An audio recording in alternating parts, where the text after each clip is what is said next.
原本今晚他应该被关在这里。温思远，你敢囚禁我？你这个疯子！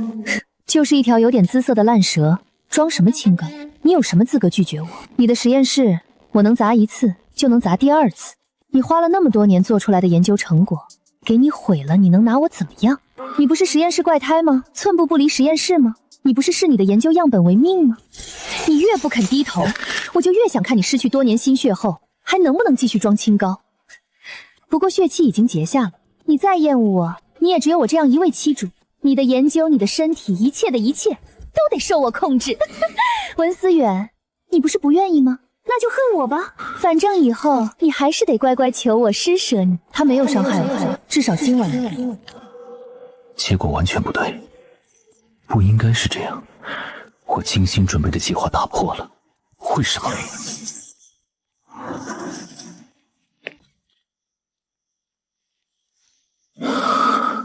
只是因为他的行为脱离了玉牌，不是心动。我不会喜欢他，绝不会。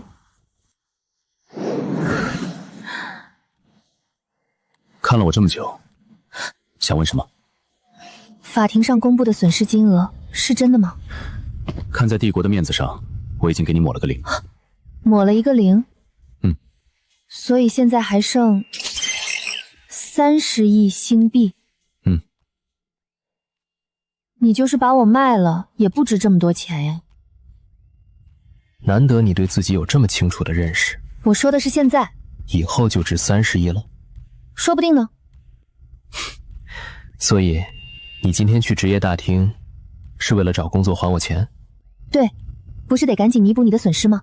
普通助理的薪水，连30亿的零头都还不起。我知道。知道还去？还不清，不代表可以什么都不做。现在能还多少就先还多少，总不能因为欠的太多，就当这笔债不存在。既然是为了挣钱，为什么选择了麒麟？难道你认为从他那里获得的报酬可以和我的相提并论？找工作也不能只看报酬吧？第一次听见找工作不看报酬。我没说不看，只是不能只看。看来公爵小姐选择工作的标准比我想象中复杂。不管最后做什么，欠您的钱我都会还。一句会还，可不值30亿。我知道，我也没想靠几句话就让您把损失算了。只是这笔债既然落在了我苏南威身上，我就不能装作不知道。凭一份助理工作，你准备还多少年？只靠助理工作当然还不清。等精神力觉醒以后，我可以去战场安抚精神暴乱的士兵。你知道酬金的丰厚程度，到时候不会缺你钱的。你还没有觉醒，就已经开始计算未来的收入了？既然造成损失，就应该承担，我不会逃避。如果还是还不成呢？那就继续还，需要多少年就还多少年。等你成年，我们的婚约依然存在。如果我们成婚，我的财富不也是你的钱吗？那不一样，婚约是婚约，欠款是欠款。这笔债，我想用自己挣来的钱偿还。好，我等着那一天。阿德洛好感度上涨100，当前好感度0，好感度都清零了，也算是一种成功吧。他没有免除债务，也没有完全相信我。